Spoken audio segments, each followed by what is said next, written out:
Hello and howdy there. Last night I saw The Dark Knight Rises for the second time. Saw it in IMAX as well. I know I should technically have recorded 2 reviews by my own rules, but I saw it the first time while I was on the road. I didn't get a chance to record until, weeks later. So I just thought I would wait until I saw it a second time. So I saw it for the second time last night, but in IMAX, which made it feel like the first time. So I highly recommend that you see the film in IMAX if you can.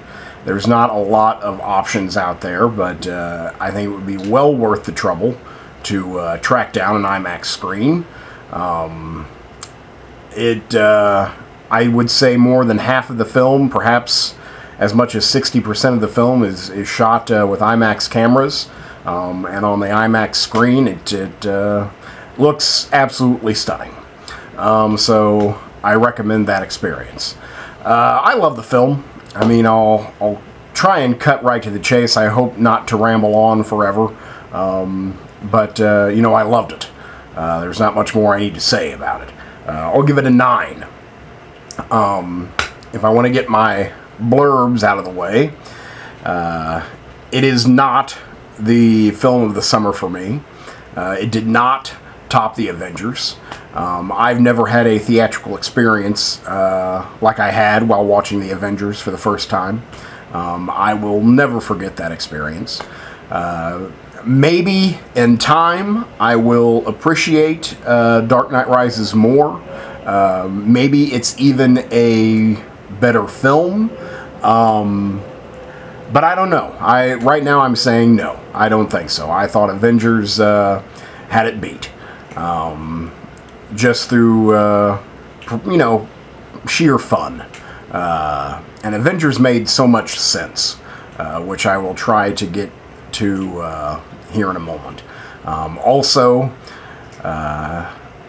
I liked Batman Begins and The Dark Knight more than this film. Even though this is fantastic, it is my least favorite Batman film from Christopher Nolan. I'll give it a 9. It's definitely a solid 9. It's about Batman rising. It's an epic story which wraps up an epic story. So there's a lot of depth to it. You might get confused. I certainly was slightly confused at a couple points in this film. Stars a lot of people. Christian Bale, Morgan Freeman, Michael Caine, Joseph Gordon-Levitt, Anne Hathaway, Marion Cotillard, Tom Hardy. Who else is in there? I guess those are the biggies. I slowed down after that. There are many more recognizable faces from the previous films and just from films, period. Brent Briscoe being one of them. I always love seeing Brent Briscoe, a character actor.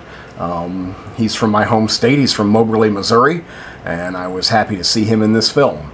I hope he always gets a lot more work because I think he's very talented, and I love to support hometown talent. The film is written by, what was it, Christopher Nolan, Jonathan Nolan, and David S. Goyer. I think it was like 2 different things. I think it's like story by Jonathan Nolan and David S. Goyer and screenplay by Christopher and Jonathan Nolan. I'm pretty sure that's how it went. Directed by Christopher Nolan, produced by Christopher Nolan. It's a Christopher Nolan film. It certainly is spectacular. They spent an ungodly amount of money making this film. I'm not sure what it was. I think it's upwards of $300 million to make. That's insane. Of course, you've got actors' paychecks in there too, but Anyway, this is cutting edge filmmaking. You know, this is where it's at right now. And Christopher Nolan is at the forefront, and he really doesn't make bad movies. He hasn't made a bad movie yet. He may make a movie that, you know, you might find, you know, boring or tedious, such as The Prestige. You know, I really enjoy that film, but it's not exactly exciting to watch. And Insomnia, you know, Insomnia was good. I don't think it was great. But anyway, he doesn't make bad movies. Okay, I'm giving this a 9. I loved it. I am a Batman fanboy, so I'm not gonna be really disappointed with any effort to make Batman into this living, breathing person and put him on the big screen. So I really can't feel that I can deride it in any way. And as a fanboy, I didn't feel disappointed with the playing of the characters. Again, for me, not much disappointment at all. I could see that maybe in the future, well, see, I don't know. I definitely enjoyed it a lot more the second time. You know, I think that should be true of every film. You should notice more. You should enjoy it more. And I did. Perhaps I will, you know, enjoy it more a third time. I don't know if I'll see it a third time. I mean, I kind of want to, but then again, I kind of don't. I don't know where I'm falling there.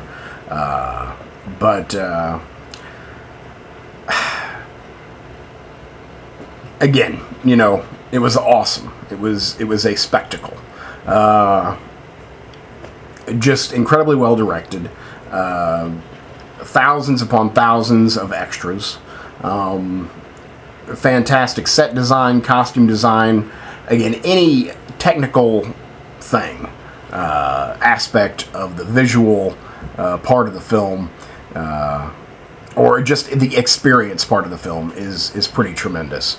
I will say the score. I think people talk a lot about the persistent percussive score of Hans Zimmer.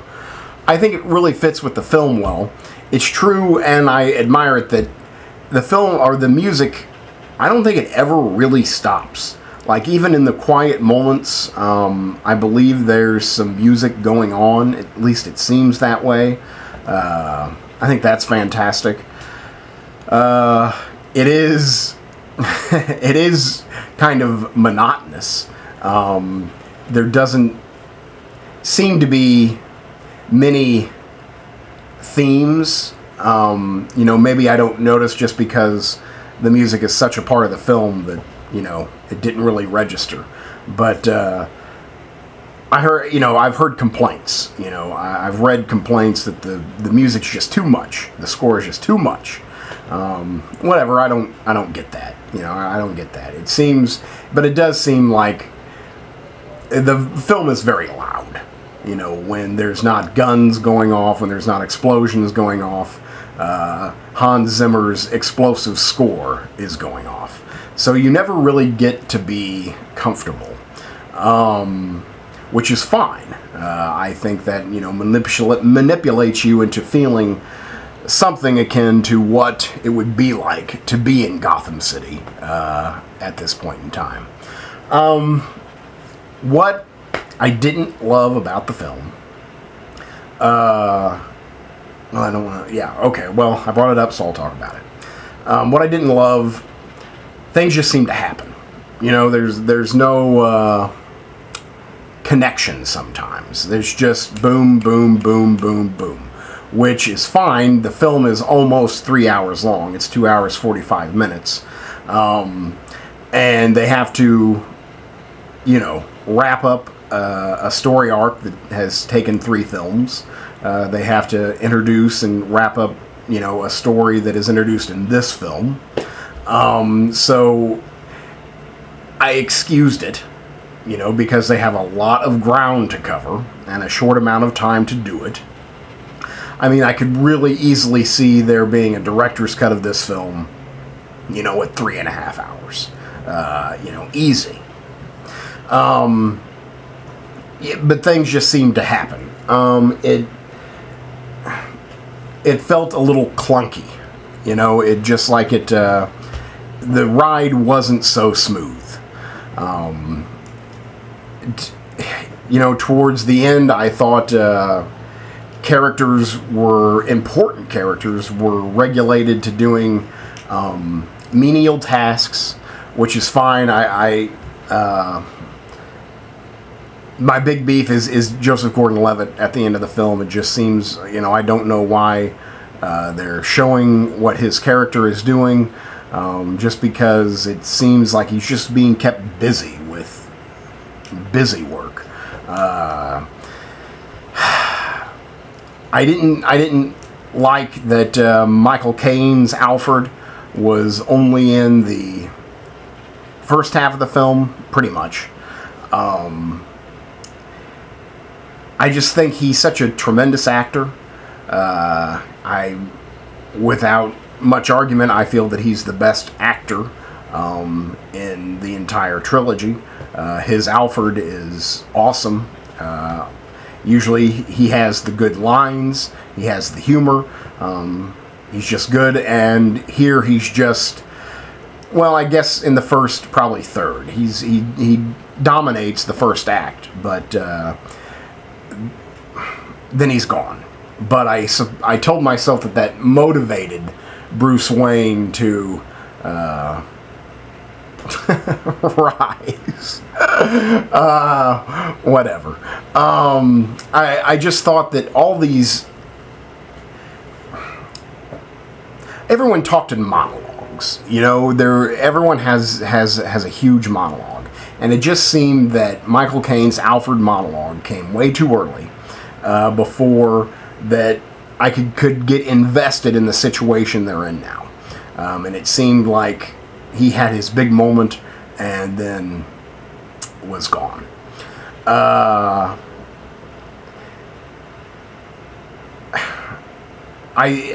those monologues, I think that's what I love about the film so much, is that they're incredibly quotable.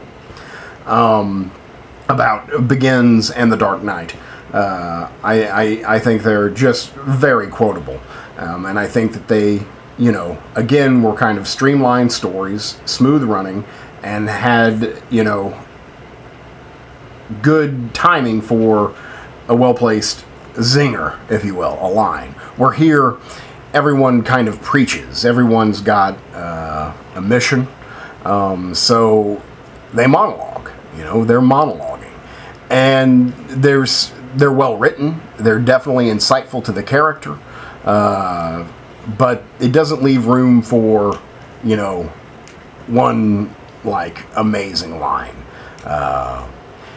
Honestly, the only line I have from this film that I've been repeating in my head is, "Victory has defeated you." And that's the villain, Bane. Whatever. And it seemed like after Begins and Dark Knight, it was just like, wow, that was a great line. That was a great line. That was a great line.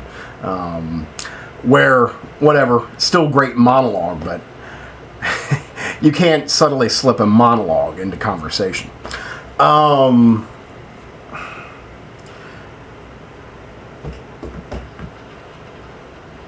That's pretty much it. I thought, you know, the things just seemed to happen when they needed to, and that was fine. Again, it kept the plot rolling, kept the movie going at a fast pace, but it reduced my amount of investment and caring. All the acting is tremendous. There's not a weak performance in the group. All the characters are very well written. Every actor has a great character to portray. Perhaps Morgan Freeman got shortchanged a little bit here. I didn't see Lucius Fox. He wasn't given so much to do this go-around. In fact, in the last third act, you don't see much of him at all. Sometimes I thought tension was built just by doing the simplest of things towards the end. Not simplest, I didn't mean it that way. It's just tension is built by kind of cheating, and it felt like it was just stretching it out just a little bit too much. The scene I have in my mind is Gordon, when Commissioner Gordon is trying to attach some device that will block a radio signal from making a bomb detonate. He's right there, and then he drops it. So then we have to spend 30 seconds of pulse-pounding music and tension just watching him try to pick it up, while we're in the middle of this 2-hour and 45-minute story. So it's just like, come on, let's just go. Again, it just at times felt clunky to me. Just like it was hitting some potholes or something along the way. But the film is amazing. So well directed, it's just such a stylish film. The cinematography, Wally Pfister is a cinematographer, director of photography, as he was in all the other films. The film just looks great. The costume design is great. One thing I absolutely loved was Bane. I thought he was a tremendous villain. I think he gets shortchanged in the end. I thought at the end he cheated himself, and perhaps that's why I felt his demise was slightly a cheat. But again, I think at that moment he cheated. So I don't like to discuss details, but the way Bane went out, not a fan of. Not a fan of. But whatever. I thought that Tom Hardy, by being like the reverse anti-hero, where you see the remainder of his face except for his nose and mouth, I think he makes a great mirror for Batman. I've always felt that while the Joker is Batman's arch nemesis, and I think the Joker rises above Batman. He's like the villain for just comic books. He is the villain. He is what every villain is, pretty much, or should be, wants to be. Where I think Bane is more an exact ideological opposite to Batman, both with physical prowess. I enjoyed how he was a part of the League of Shadows, or to quote him, I am the League of Shadows. I thought his voice was amazing. Yes, there were moments where I couldn't understand exactly everything that was said, but not just from Bane. From many characters, it was like, what? I almost can't wait to watch this film with subtitles, just so I can get every single word and know what they say. I thought Bane's voice, though, I just loved it. And his performance is great, and he just does it with the eyes, and that's pretty much all you need for a great acting performance, I feel, is the eyes, and boy, he delivers. He's also great with stage business, just finding something to occupy himself in the world that he inhabits.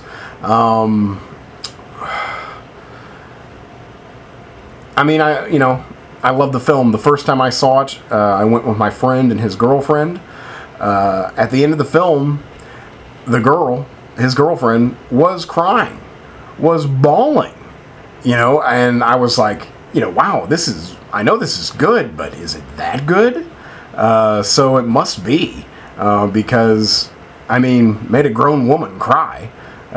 So that was pretty good. And at the end of the second viewing last night, thunderous applause. Huge round of applause. So again, big crowd pleaser. Maybe it just all comes in at the end. I mean, when I watched the Avengers, there was thunderous applause at least like 3 different times during the film. So, whatever. Again, this is very crowd pleasing. About the fanboy stuff, I feel that there are 3 twists to the film. Maybe not necessarily plot twists, but 3 twists nonetheless. I saw 2 twists coming, like before the film even started, in casting. And not to give too much away, but that deals with the casting of Marion Cotillard and Joseph Gordon-Levitt. When I saw that they were cast, I mean, I just knew who they were going to play. It just wasn't like any element of surprise or mystery to me. It was just like, when is it going to be revealed? Because I thought it was obvious who they were going to be playing. Then there's the 3rd twist, I would say, around the character of Bane. It does, you know, it's different from the comic book, which I think maybe rile up a lot of fanboys. I didn't have a problem with it. I thought it fit into the story fine. Again, like after we find out Bane isn't quite who Bane is, that's when, you know, he kind of cheats himself. So in that moment, he becomes the non-villain, and I don't know, is therefore regulated to the cheap seats, and I just didn't feel that his character deserved that, especially since he carried the film up to that point. Maybe not carried the film. I loved his performance. I thought he was a great villain. I don't really know what else to say. I think I've pretty much expressed all the thoughts I had about it. Just a fantastic film. I've rambled now for 22 minutes, which is way too long. So I'll just call it a 9. Maybe I'll see it again. I can't quite decide. But it was a great time in the theater, and I can't wait to own it, and I can't wait to watch these films in one sitting. You know, I think that's how the Dark Knight trilogy should be experienced. And I think that might change things for me. So that's The Dark Knight Rises. It's tremendous, and it's a solid 9. Thank you very much.